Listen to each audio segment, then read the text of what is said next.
Okay, so very happy to be here. I'm Kirk Bergstrom. I do teach biology. Who's in medical micro here? One of you? No, none of you? Okay, well, good for you.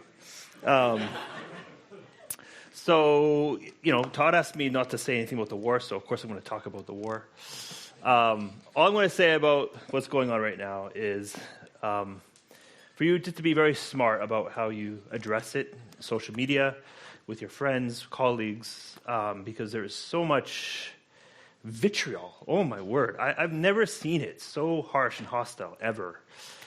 This has been a next level of just animosity and hate. And I urge you to see it as an opportunity to show the light of Christ. I think it's more stark now than ever, the difference between what Christ offers and what the world offers. So when you're engaging this, be smart, be salt and light, be gracious in your speech. The message of Jesus, even just the simple message of loving your enemies, wow, what power that has, and even right now in this moment in history. So just think about that, okay? If you take anything away, that might be something to take away. All I want to say. Okay, so I'm going to talk to you about, basically give a testimony. I'm going to give you my testimony about my experience with Jesus at university. There's only one road to the Father. It's through Jesus Christ, right? But there's millions of roads to Jesus. Each of us has our own story, how we met Jesus and how we processed and growing our life with him. And my story started, I think, as far as I remember starting to think. I had very early faith. I think it was like 4 or 5. I just remembered being told about Jesus and envisioning him on the throne.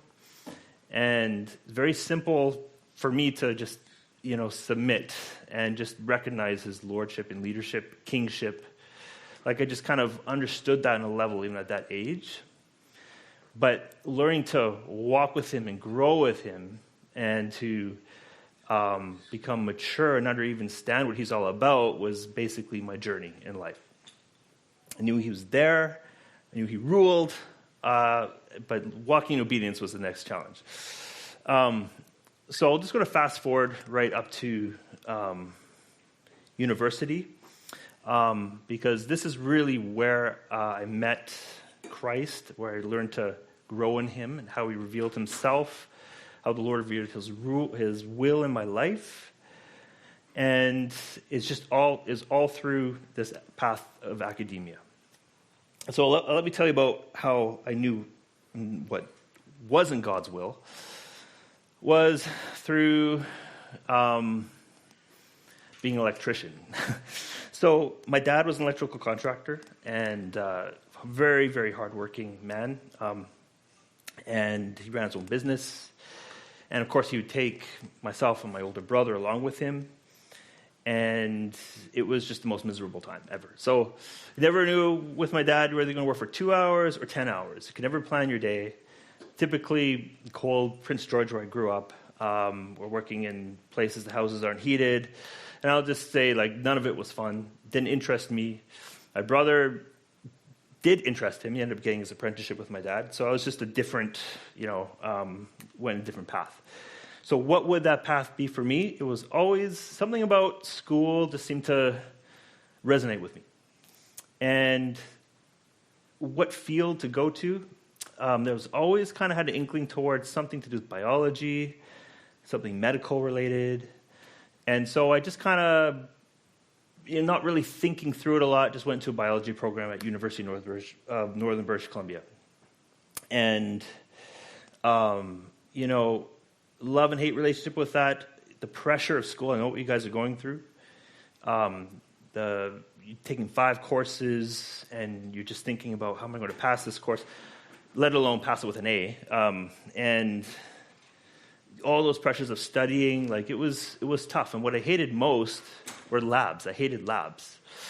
Who loves the labs? Right? So not a lot of people I'm seeing raise your hands if you're taking any labs.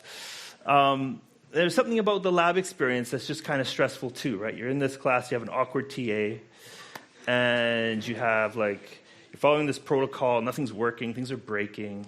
You're wondering, am I going to fail because of this? I didn't make this equipment. So, all these pressures, right? And so the lab aspect of research never really excited me at all during undergrad. So the natural thing, I'm not going to do research, so I'm going to go into medicine. So I started studying really hard, and, to get the grades up, and so that was my goal, right? Medicine or bust. And so I ended up graduating, and I didn't feel I was competitive enough. I think I applied once for medical school, didn't quite work. Tried again later, and I'll get to that. So I was working in the meantime in the summers as actually not with my dad anymore, but as in a plant, like a horticulture sort of setting. And then I was entertaining that idea for a while. Like, plants, this is great. Plant life, this is fun. I love plants. Except they make me sneeze a lot, and I get really dirty, hauling around these 80-pound cedars. So, it just wasn't quite a fit. But one day, I had a chance meeting that changed my life. I was at university. At that time, internet was, kind of dating myself a little bit, but the internet was still university was the best place to kind of go and do some research on it. This was in the early 2000s, I guess. And so I was wandering around university, and I was a fairly new graduate, and ran into a fellow named Corey, just kind of randomly. I haven't seen him in ages. And I asked Corey, "Hey, Corey, what you doing? How's it going?" I says, "Yeah, I'm doing great." He said, "Well, what are you up to right now?" So, "Yeah, I'm working, doing research right now." It's like, "Oh, you're doing research, eh?" But actually I was thinking, you are doing research? You were doing research? Corey wasn't, I would just say, is not the sharpest tool in the shed. He's kind of the class clown. I've always viewed research as kind of hard, kind of lofty, just unrealistic for, to do. And the fact that Corey was doing it was if Corey can do it, I can do it, right? And so that was sort of the attitude. So where are you doing this lab in? I'm doing it in so-and-so's lab. And so I marched up to that lab and asked the professor there, "Hey, I heard you're hiring some people for research. Do you happen to have any more positions?" And he's like, "Well, as a matter of fact, I do. I just got some funding through CHR, Canadian Institute of Health Research, looking for a research assistant. I ended up having a good rapport with this professor. I did well in his class, although I dropped his lab. So I think, he's kind of hedging his bets a bit. But the thing is, he said yes. I guess he liked me well enough, had enough confidence. And so that was it. I was about to start work as a research assistant, which is so surprising for the reasons I told you before, because I hated labs. So why was I so excited about this? I think it was because that there's no grades attached to it. None of that. It was totally something new. I didn't have that pressure anymore. And so we'll just give it a try. And I was very, very excited about it. So I started and found out I just absolutely loved it. And this is probably one of the affirmations that I had going into it. This is maybe a direction the Lord had, was just the sheer sort of awakening of something, of a possibility that I'd never heard of before, I never thought about before seriously. That just kind of came. And I like the fact, too, was actually applying my degree. That was another sort of practical aspect.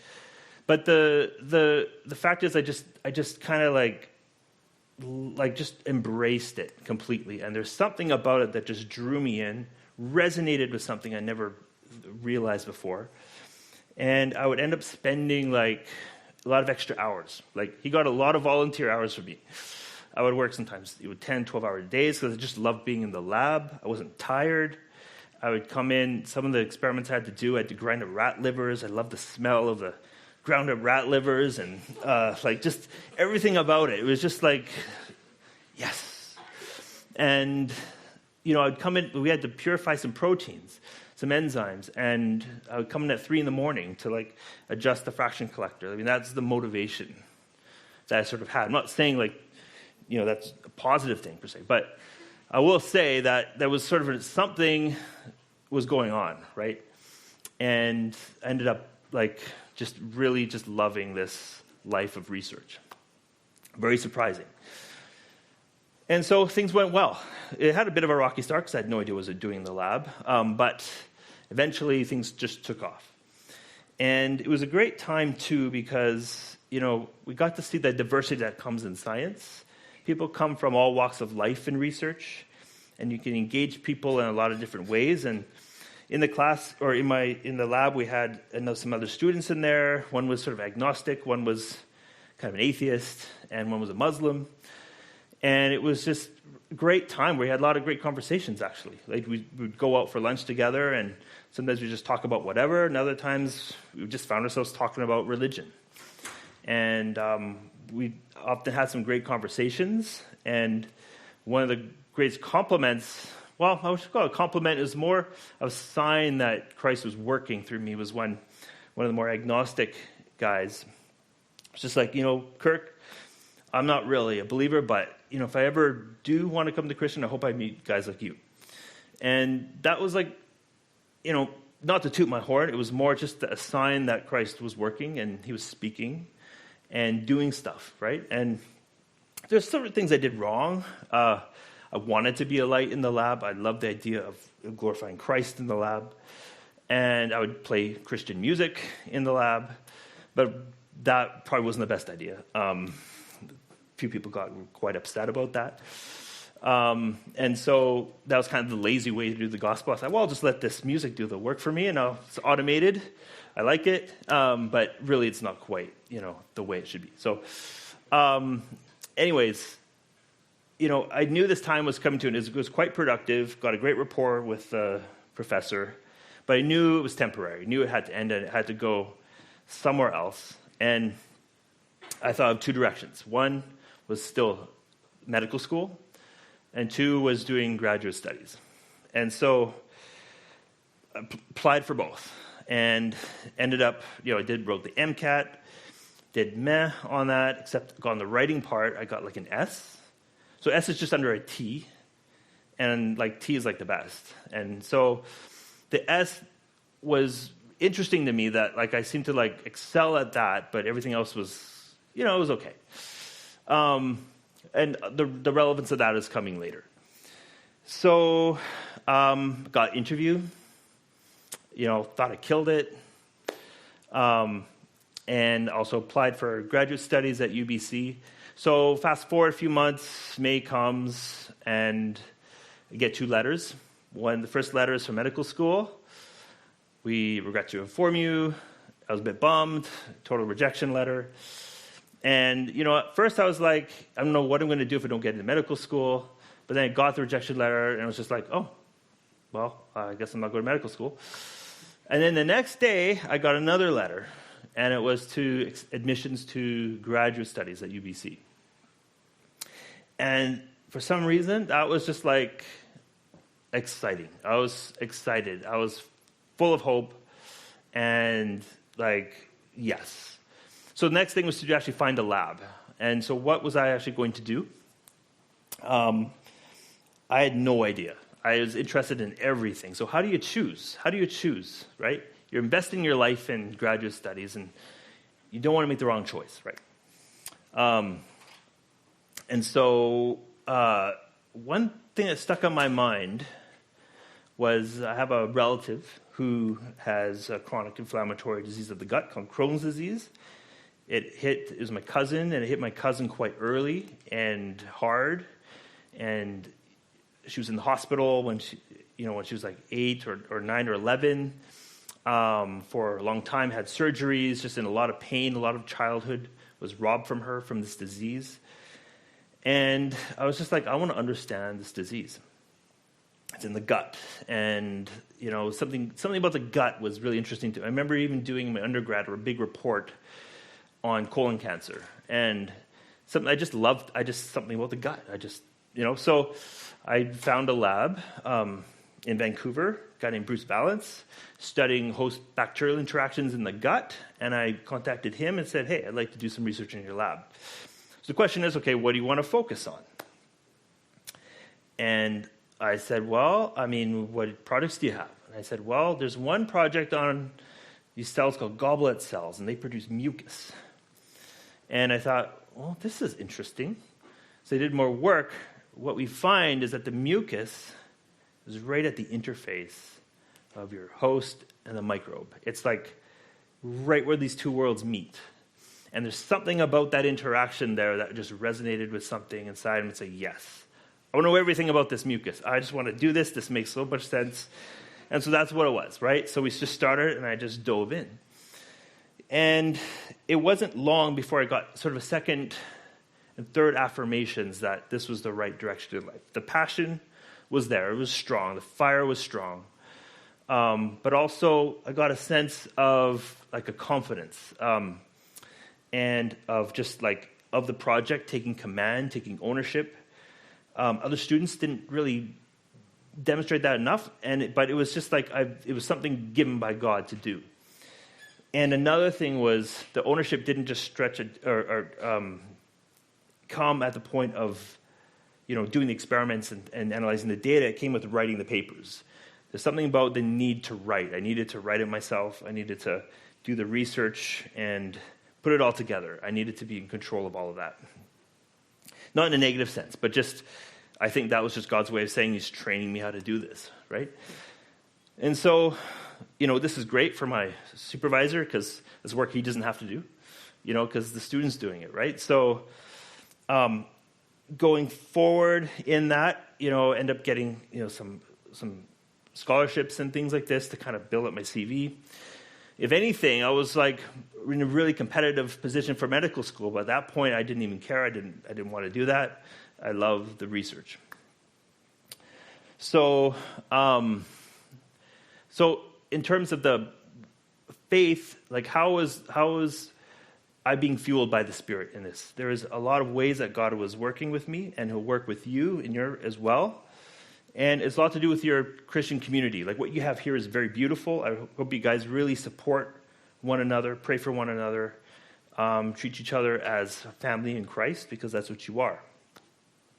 Find a church that is supportive, and that's what I had in Vancouver, a great church, Trinity Baptist, 49th in Granville. It was a beautiful church, had this really unique profile diversity, had a Filipino community, Chinese community, and a German community. And only Christ can bring those together. And it was beautiful. The Filipino community just brought a sense of community within the church where they'd throw. Someone had a birthday party that had this big feast in the gym, and it was just beautiful to see everybody come in. Anyways, that was a great, very healthy church. Eventually met my wife there. But also engaging my colleagues as well. At that time, the atheism movement was coming in, and there's a lot of aggression toward Christianity, but I still got to know my atheist colleagues quite well, and so it was a lot hard. It's a lot harder to be aggressive toward, religion once you get to know people, and that's a very important part of a principle you should learn. And I got to engage on one of my atheist professors. We had the same taste in music. We exchanged music. It was a great point to connect, and ultimately led to some discussions that at least I think created a more open mind toward the faith. I don't know if it actually led to any conversion or anything, but the other aspect is I had a Muslim colleague, peer, who was doing his PhD at the time. And we got into some great discussions. The one time we had a discussion of what his version of hell was, much scarier than maybe the Christian version. It was just a really interesting conversation to see his perspective on that. We had this one interesting experience where we're in the lab. It's just him and myself, and I had some music playing in the background. I usually have some kind of ambient sort of electronic going on. It was kind of relaxing, and I was doing this experiment on the plate. It was like an ELISA, where you have to be very concentrated because you're working 96 well plate, and you can't stop, right? Otherwise, you lose your concentration, you lose where you are, and all of a sudden the music kind of changes, and it's like this kind of moaning sound, this sensuous kind of breathing and moaning, and I'm just like, what is this? And it's like just him and I in the lab, right? And this music, whatever it is, going on in the background. And, you can just imagine, like, I can't stop. I want to go and turn it off, but I'm like in the middle of this experiment. He's over there. This music is playing over here, doing these really awkward sounds.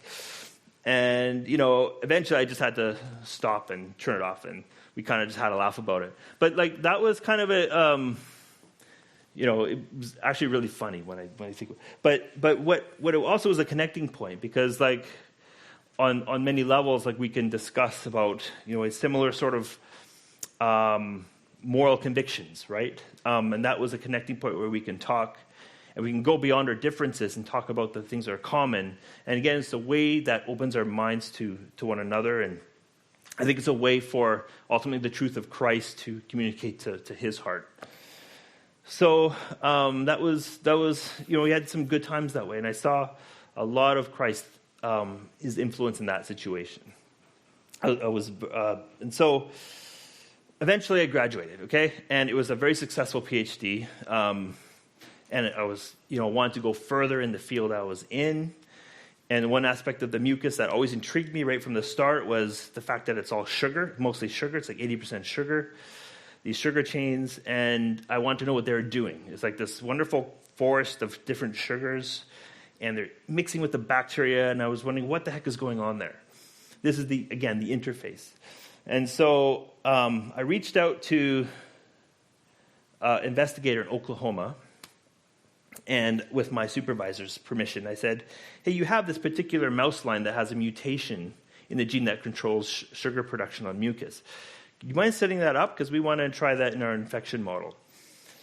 And so the email I got back kind of changed my life again.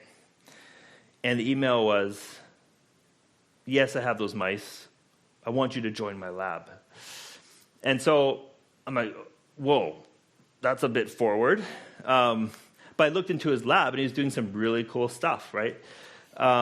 He's doing exactly the research I liked, working on the sugar aspect, the mucin, and he's doing it in these really cool models. He just published a really fantastic paper doing top-class research.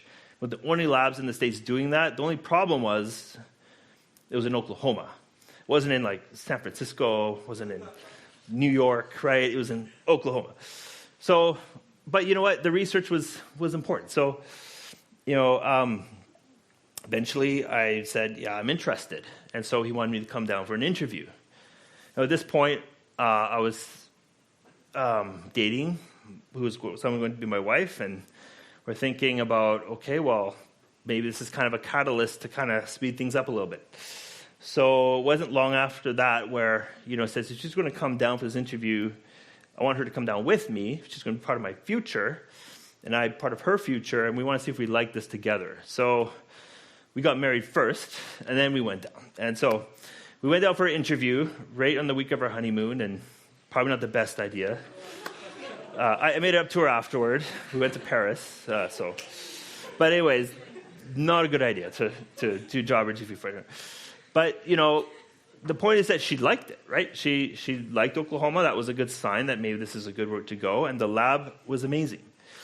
So we accepted the job. And soon, about 3 months after we're married, we're like moving down to Oklahoma from Vancouver and starting a whole new life.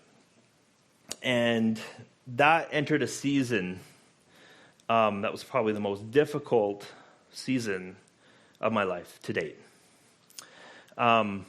The postdoc experience was a time of refinement, spiritual refinement and discovery and reward, but, it was, I'll get into it. So honeymoon was great. Like, the honeymoon period in the lab and everything great off to a start, but then eventually, not long after, a few months after I started, I started, like, getting a real sense of my new mentor. Very different from my PhD mentor. Both had a different approach to mentoring, and I was getting used to this other extreme. So my mentor in Oklahoma was watching me a lot, micromanaging a little bit. I'm not used to that. I like the freedom, and watching when I'm coming and going. You know, I believe in balance. He didn't necessarily believe in balance, so I started working a lot longer hours, and eventually working 10 hours a day, 10 to 11 hours a day, 50 to 70 hours a week sometimes. And this went on for a long time. And it wasn't long before it's causing stress in my family, my marriage. And it was to a point where it was going on a long time. There wasn't a lot of productivity to show. I wasn't used to that. And just, I wasn't, for my wife, I'm working too long hours. For my boss, I wasn't working enough. Terrible situation to be in. Terrible. So how did the Lord deal with that? One, this was a season I believe the Lord permitted for a reason. And he did provide for our family. He provided in several ways. One was a fantastic church, which was a great support for us. And two, a job for my wife in social work, which she met just a great group of people to sort of help close that void a little bit while I was, struggling in my work. She met a group of people to help kind of support her in that.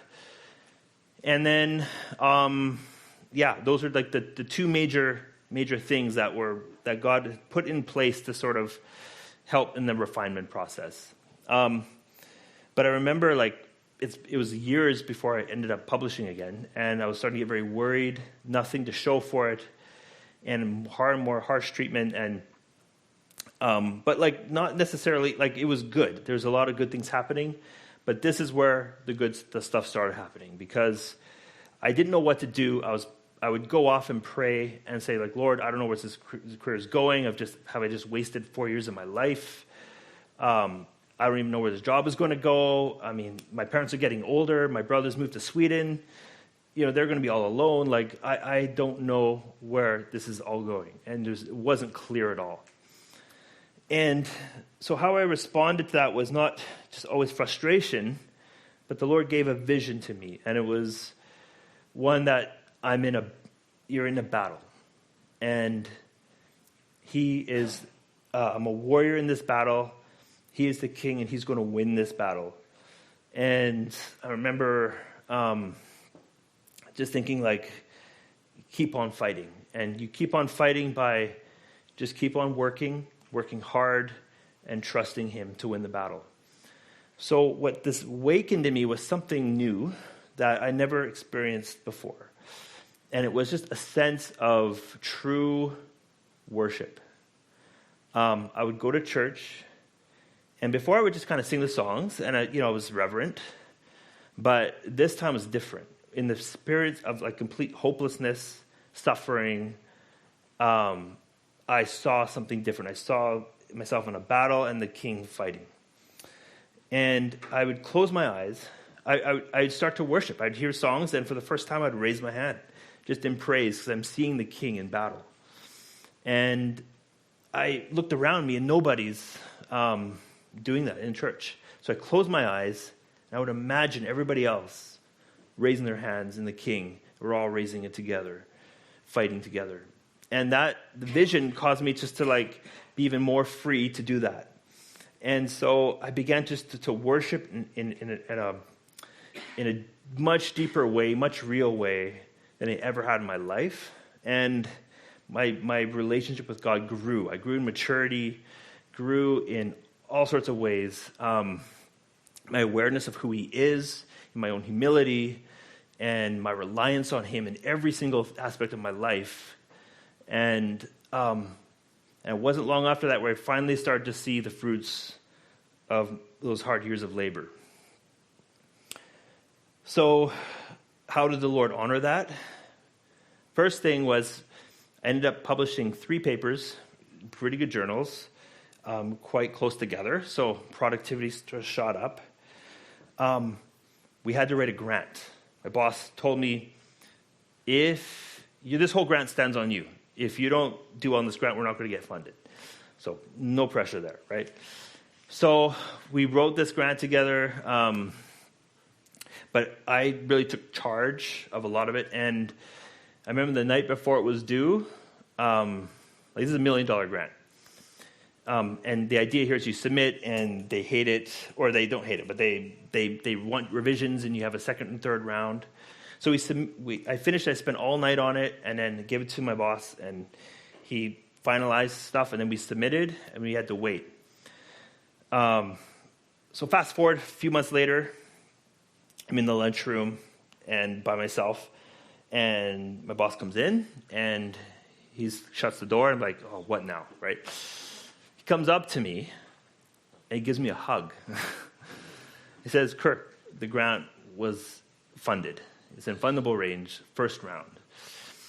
And that was just like another affirmation because, to be able to contribute to a grant like that to the level that I did and be able to compete on the highest level and get the funding first round was all glory to God.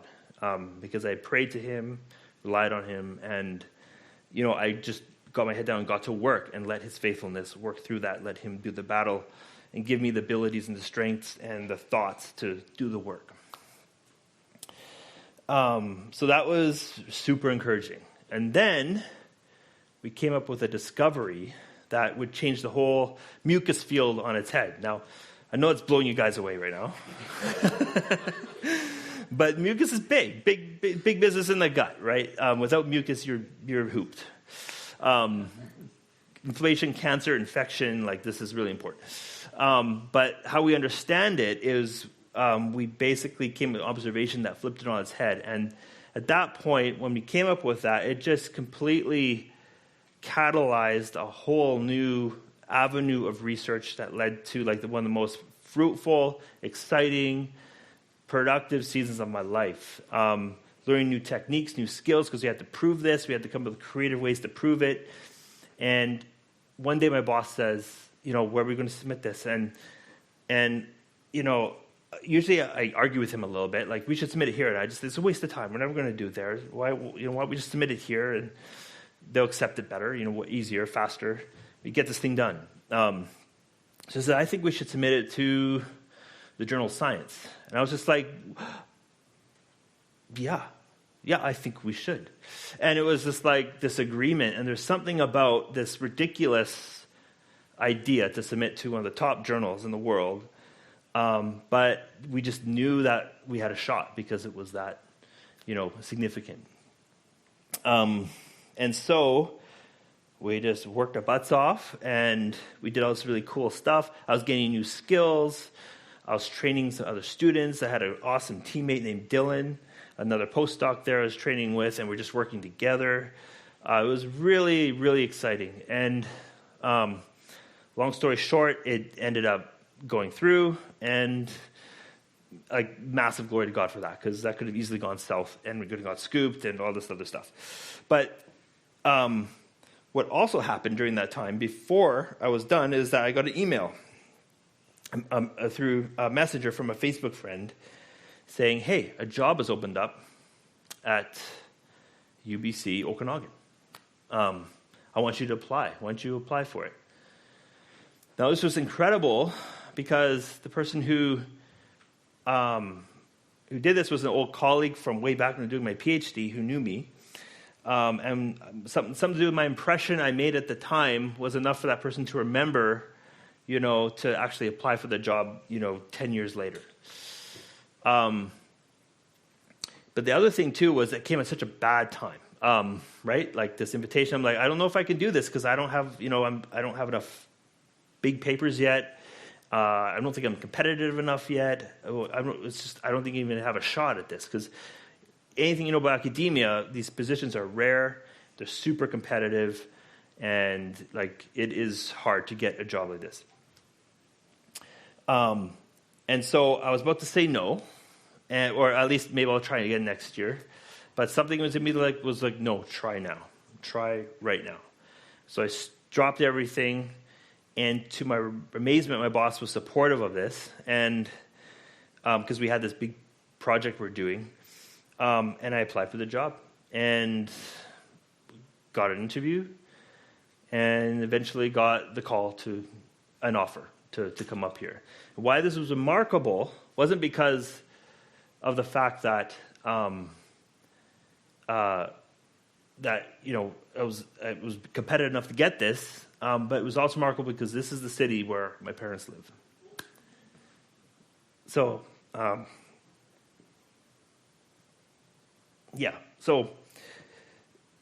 well, technically they live in West Kelowna, but close enough, you know what I mean? So yeah, the Lord had honored that prayer. That was one of my most urgent prayers. I need to be close to my folks, need to have a lab, and this is what happened. So the Lord was faithful on like so many levels. I gave glory to God for all of it. I mean, when we got published in the journal, I was very open to be like, I praise God for this. God was the one who allowed this to happen, because there's so many variables you cannot control in science. You can't control what other labs are doing. You can't control the editors. You can't control the reviewers. They can hate your work, and that's it, right? They can stop it right there.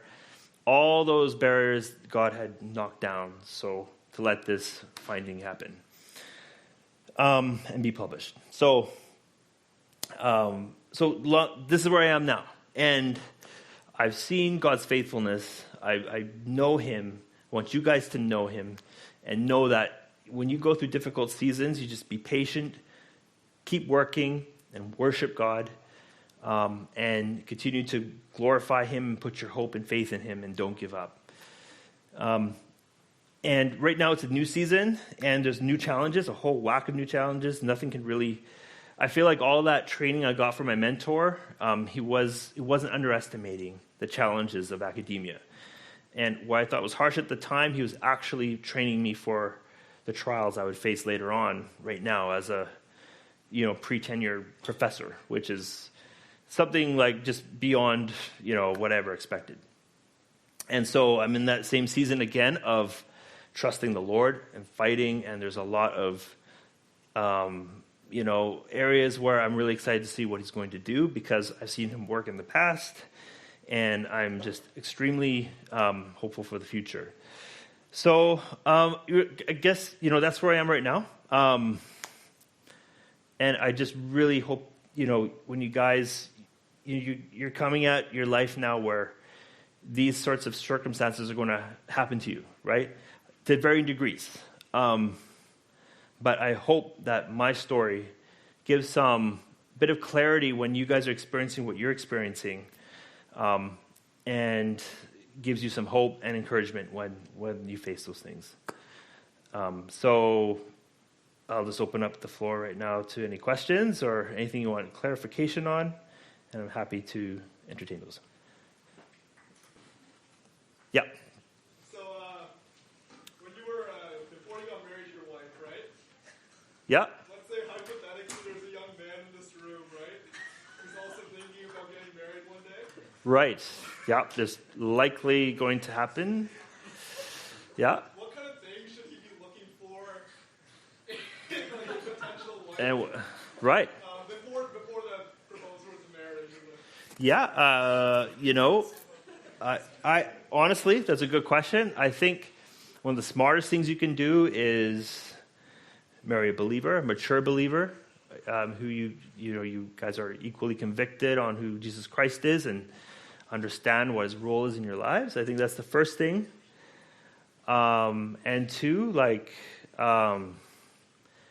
sure each of you understands each of your callings in your life, so that you think there's a compatibility there. So when you're planning your life, I want to go abroad and do this, and I actually see staying here do this. Well, maybe those callings aren't necessarily compatible. So you may kind of want to find someone who shares your vision, and you share that person's vision, and you're working together, and have a common goal. So I think those are two fundamental things right there that you can look for. So, yeah. Yep. Would you do anything different? I can't see doing anything different. This, like, even in discouraging seasons where, like, I've been scooped actually several times. That's one of the worst things about being a scientist. Like, the worst nightmare is, well, one is realizing you published something and your student made a big mistake. And now you have to go and, oh boy, that has happened to me, but I know it's happened to other people. I don't ever want that to happen. Because now you have to go back and you have to do like a correction, or if it's something that's really serious, you might have to retract. That's like your worst nightmare. The other is being scooped, where you're working on this project. You've invested a year and a half, 2 years in it. Your students have, and you're excited about it. And all of a sudden, one day you see in PubMed a title of a paper that looks very similar to the title you would have for your manuscript. And I've had that happen at least twice now since I've started. I've never had that happen before. It wasn't until after I became my own professor that now I'm starting to get like scooped. And those seasons are very discouraging. And also if you don't get funding, right? Like it's a very uncertain situation with money coming in. Like there's no guarantee you're going to have funding for the next 5 years, right? You have it in blocks of time, and then you have to get it for another blocks of time. There's no guarantee. So there's always that uncertainty. But even in those discouraging seasons where things aren't really working out in your favor, there's still that love of science that I have and passion, and find some way to get it done. And whether we have little or a lot, God can provide and he can do stuff. That's the other faith I have is, God can take 2 fish and feed 5,000 people with it, right? And it's the same thing. It may not have a lot at one time, but that may be a time to see. I'm not inviting this, but but it is a time to see the Lord's provision in those times should they come, right? So I always have hope. And unless the Lord, I think, takes away that fire I think I have that's been burning in me for 2 decades now about this, that's the thing that will cause me to rethink this career. But that's the fire that is burning right now. As long as that's burning, I'm going to keep doing this, one way or the other.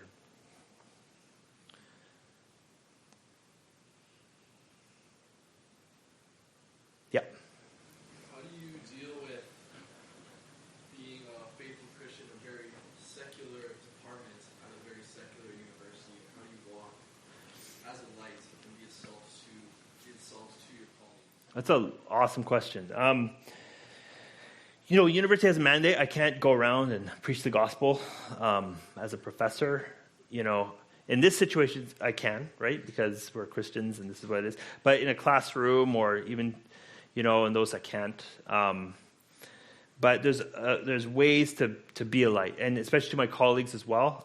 One way to be a light is to do what I said at the beginning of this talk, was to approach conversation, especially conflict between colleagues, to be salt and light.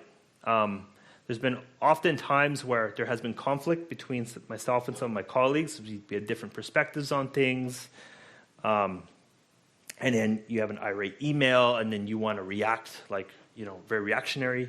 Wisdom says any sort of emotion-driven reaction in the instant is likely not wise to do. Like, take a breath, step away, come back later.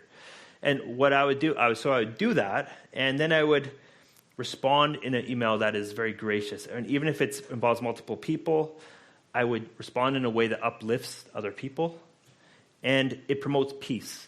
And when I promote peace through my dialogue with other colleagues, it has an effect. People soften, and people let down their guards, and people are willing to interact more. And so that's one way I be a light, is to be a vessel of peace to my colleagues, not engage in sort of bitter, hostile sort of dialogue, but to promote an environment that uplifts all parties. And that's one way I like to be a light to my colleagues. Other ways is just to be, open. And, with my colleagues, I'm learning to be a lot less like just growing up, I've had sort of a little bit of resistance being like talking to people about Jesus, because I've always felt like, I don't want to be a car salesman. I want to try to convince people they need Jesus. And because that pressure just kind of got to me a little bit. But lately, in the last few years, I've been much more relaxed about that. And realizing, and you guys should realize too, that you have a mandate from Jesus himself to talk about Christ and to tell people the gospel and to be open about your identity in Christ. Like that is something that we are like commanded to do and not to be ashamed of. We are open and unapologetic about our identity with Christ. And that's something I'm learning to do and willing to say now to colleagues that, I believe in Christ. I don't think that this is, I believe that what Christ's will in the situation would be to do something like this, right? And so I'm much more free and open to do that now. But, I don't want you guys to wait. You guys should just be free and open in your faith, unapologetic, bold, and wise in that too. Yeah. Mm-hmm. Did you have any habits or practices you used when you took time to step back and allow God to direct you in life instead of maybe forcing change on your own? Yes. The habit was prayer. I would go off, because I would work long days.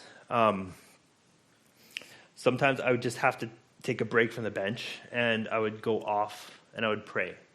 I'd go for a prayer walk. There's a third floor of a research building that was basically nothing wasn't developed yet, so no one was on there, but I can access it. So around this kind of like this, this unfinished floor, I would walk around. And I would just talk to the Lord, and I would ask for His direction and help, pour out my heart, and tell Him, these are situations I don't know what to do with, and in those times, having that constant prayer and reading Scripture, those things all help for God to speak and my mind to be open to His leading and not do things that are impulsive. Yeah. Yes. Yes, I am. Oh yeah, like yeah. More than that's the whole center of my research. Yeah, pretty much every angle I could possibly look at it. Yeah. Oh, it's mucus. You'll find in the lung. Even your eyes produce some mucus. Reproductive tracts produce some mucus. Stomach will produce it, and your guts will produce lots of it. Yeah. Yeah, it's not. It definitely snots mucus. Oh yeah, in fact, we should be analyzing that more. But really, it's the gut mucus is quite different from the snot mucus. But yeah, how do you get the stomach mucus? Oh yeah. I got a story for you guys. You want to get a sample of, say, your gut mucus? So you can poop in a bucket, and I can purify that mucus out of that stuff, and you can see what your own mucus looks like. Yeah, because that was one of our findings, was that the mucus before was hard to access because we thought it was lining the colon. But actually, it seems to associate intimately with your colon content, encapsulating all your microbes, and gets excreted out, and now you can access it and learn a lot more about it than we ever could before. So if you ever want that, you just talk to me and sign a few papers, and we can go for it. Oh, yeah. Yeah, you guys wanted to know? Yeah. Yeah, perfect place to stop. Yeah. Okay.